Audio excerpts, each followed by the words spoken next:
सोने का पंख। एक समय की बात है। एक छोटे से गांव में रवि नाम का एक लड़का रहता था। रवि बहुत मेहनती था और अपने माता पिता की जी जान से मदद करता था। उसके पिता किसान थे और माँ घर का काम संभालती थी। गांव के पास ही एक घना जंगल था, जहां जाने से सभी लोग डरते थे। कहा जाता था कि वहां अजीब चीजें होती हैं। लेकिन रवि को हमेशा से ही जंगल के बारे में जानने की उत्सुकता थी। एक दिन जब रवि अपने पिता के साथ खेत में काम कर रहा था, तभी आकाश से चमकता हुआ कुछ उसके सामने आकर गिरा। रवि ने उत्सुकतावश उसे उठाया और देखा कि वह एक सोने का पंख था, जो इतना हल्का था कि हवा में तैरता हुआ महसूस होता था। यह क्या है पिताजी? रवि ने पूछा।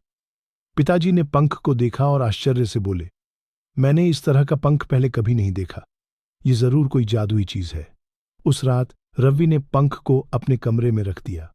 अचानक आधी रात को पंख से एक सुनहरी रोशनी निकलने लगी और उसके सामने एक सुंदर पक्षी प्रकट हुआ।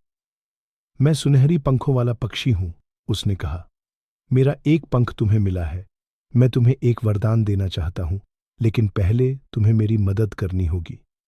रवि ने पूछा, मैं आपकी क्या मदद कर सकता हूं? पक्षी ने बताया कि उसके सभी पंख जंगल के बीच में रहने वाले एक बूढ़े जादूगर ने चुरा लिए हैं।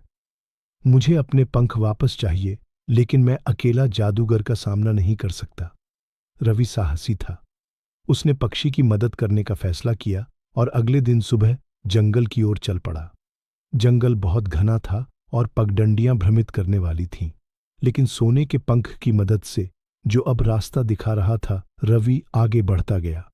रास्ते में उसे कई चुनौतियों का सामना करना पड़ा। एक नदी जिसे पार करना था, एक गुफा जिससे गुजरना था और एक पहाड़ी जिस पर चढ़ना था। हर जगह रवि ने अपनी बुद्धि और साहस का उपयोग किया। आखिरकार वह जादूगर के घर पहुंचा। घर एक पुरानी कुटिया थी, जिसके चारों ओर अजीब रोशनियां थीं। रवि ने धीरे से अंदर झांका और देखा कि जादूगर सो रहा था और उसके बगल में एक छोटा सा बक्सा रखा था। रवि चुपचाप अंदर गया और बक्से को खोला। उसमें सभी सोने के पंख थे। वह उन्हें लेकर वापस जाने लगा, लेकिन अचानक जादूगर की आंखें खुल गईं। चोर! जादूगर चिल्लाया और रवि को पकड़ने के लिए उठा। रवि ने तुरंत सोचा और बोला, मैं चोर नहीं हूं। मैं तो केवल यह जानना चाहता था कि आप इतने सुंदर पंखों के साथ क्या करते हैं। जादूगर रुक गया और बोला, मैं इन पंखों से जादुई पाउडर बनाता हूं, जो मुझे शक्तिशाली बनाता है। रवि ने समझा कि जादूगर अकेला और दुखी था। उसने कहा, आपको शक्तिशाली बनने की जरूरत नहीं है। आप अपनी बुद्धि और ज्ञान से पहले से ही शक्तिशाली हैं। और अगर आप अकेला महसूस करते हैं, तो मैं और मेरे गांव के लोग आपके दोस्त बन सकते हैं। जादूगर ने रवि की बातों पर विचार किया और अंत में मान गया। उसने सभी पंख वापस कर दिए। जब रवि गांव लौटा, तो उसके साथ सुनहरी पक्षी और जादूगर भी थे।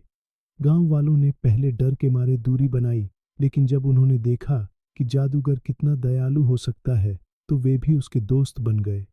सुनहरी पक्षी ने रवि को धन्यवाद दिया और कहा, तुमने मेरे पंख वापस लाकर मेरी मदद की है, इसलिए मैं तुम्हें वरदान देता हूँ। तुम जब भी मुसीबत में होगे, मेरा एक पंख हवा में उछालना और मैं तुम्हारी मदद के लिए आ जाऊंगा।